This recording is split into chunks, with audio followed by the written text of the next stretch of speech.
भात हेउ किंबा रुटी बा परोटा सबुथिरे खाइबाकू ये बहुत भल लागिबो। थरे ट्राए करंतु। वीडियोटी को शेष पर्यंत देखंतु। मु किछि आपनको टिप्स भी देबी एथिरे।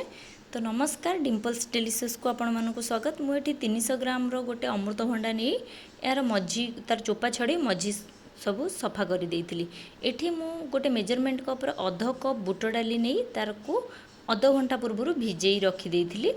देखो मुझे अध कप बुट डाली अध कप पानी दे अल्प टिके ना को हलदी पके मुझे सिझे दूची। जेपर्यंत आमर बुट डाली सिझुची आमे तार को मसला प्रस्तुत करिया। प्रथमे मुझे 2 बड़ चामच तेल पके देइची। तेल पके जो आमे रखिथिबा कटा हेतिबा अमृतभंडा को एठी प्रथमे देदेबा। जदि मोर वीडियोटी आपण मानको भल लागुची लाइक शेयर करंतु, कमेंट करंतु। जदि चैनल आपण नुआ अछंती प्लीज सब्सक्राइब करंतु।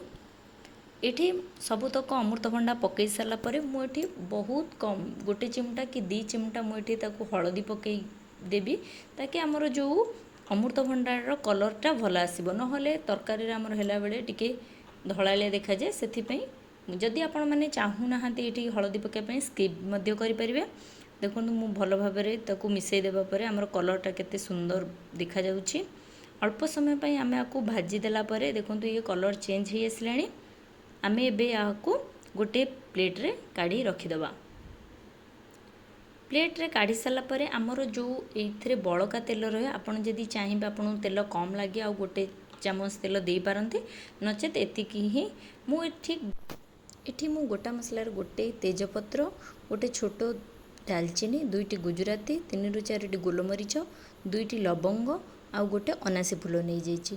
तेल तो आमर पूर्वर मु गरम ही थिला तो सेथिरे एई सब गोटा मसला को पकईदेवा। आमे पकई सारा परे मु एठी गोटे बड़ पियाज को छोट छोट करी काटी नहीं थिली। पियाजटी को पकईदेवा। पियाजटी को आमे से पर्यंत भाजिबा जो पर्यंत पियाज रो कलर न चेंज हो जाइए। तो देखंतु धीरे धीरे आमर पियाज रो कलर चेंज हो आसलानी। आमे एबे एठी गोटे बड़ चामच अदा रसुण रो पेस्ट दे देबा। आमे अदा रसुण पेस्ट को अदा रसुण पेस्ट स्मेल गला जाए बट टिके तार तेल बाहर को आसला पर्यंत कषिबा। ये देखंतु तेल ऑलरेडी बाहर को आम अदा रसुण पेस्ट हो गलानी। एठी मु 2टी टमाटो को ग्राइंडिंग करी सेथिरे मु गोटे इंच रो गोटे बीटरूट पकईथिली। बीटरूट द्वारा आमर कलर बहुत बढ़िया आसे। देखंतु एठी मु अध छोट चामच हळदी गुंड, आवश्यक हिसाब रे लूण, गोटे छोट चामच धनिया गुंड, अध छोट चामच लंका गुंड देइछि। लंका गुंड आपण जदि राग आपण हिसाब रे कम बेसी भी करि परिबे। एगुडी को सब मिसई दे तापरे देखंतु हमर बीटरूटटा होचे एई तरकारी रो सीक्रेट। तो देखंतु बहुत बढ़िया बीटरूट रे कलर आसे। आपण केबे ट्राई करंतु तार टेस्ट रे बिल्कुल भी माने आपण को फरक लागिबनी।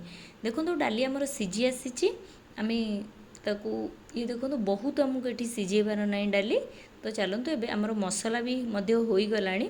तो एबे आमे जो भाजिक रखिथबा अमृतभंडा को मसला रे दे टिके समय पय कषिदेबा ताकि मसलाटा अमृतभंडा रे बहुत भल भाबरे अब्जर्व हो जाऊ। डाली रे तो एमिति रे भी अब्जर्व हो जिवो।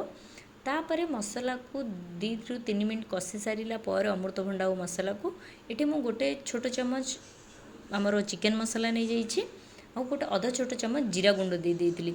ए सब को भल भाबरे मिक्स करि देला परे एठी हम सिझा रखिथिबा डाली को पकई भल भाबरे मिसई दबा। देखंतु हमर तरकारी रो कलर बहुत बढ़िया आसीबो। घर पूरा महकी उठुतला, एते पूरा बढ़िया वासना होतला आपनकर जो गोटा मसला रो पूरा फ्लेवर। तापरे एठी मते तरकारी बहलिया लागिबारु मु अध कप पानी एठी दे देइछि। पानी दे सारा परे आकु आमे अल्प समय पई 5 ରୁ 10 मिनिट पर्यंत ताकू लो फ्लेम रे घोड़े दबा। ये देखंतु एबे हमर अमृतभंडा आमे चेक करि नबा। अमृतभंडा हमर प्राय रे सिझी आसिलानी।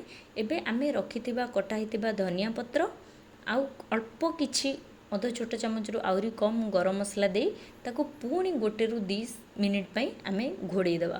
देखंतु ये हमर एबे तरकारी हेई आसिलानी प्राय रे।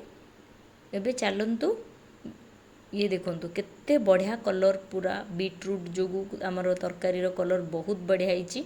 तरकारी रो टेस्ट मध्य आपन को माछ मांस भी फिका लागिबो। तो चलंतु एबे हमें सर्व करबा। देखंतु तरकारी आपन को जदी पानिया लागुथिबो जमारो भी टेंशन नियंतुनी। आमर तरकारी को 5 मिनिट में रखी देले तार टेक्सचर बहुत बढ़िया आसी जे। धन्यवाद।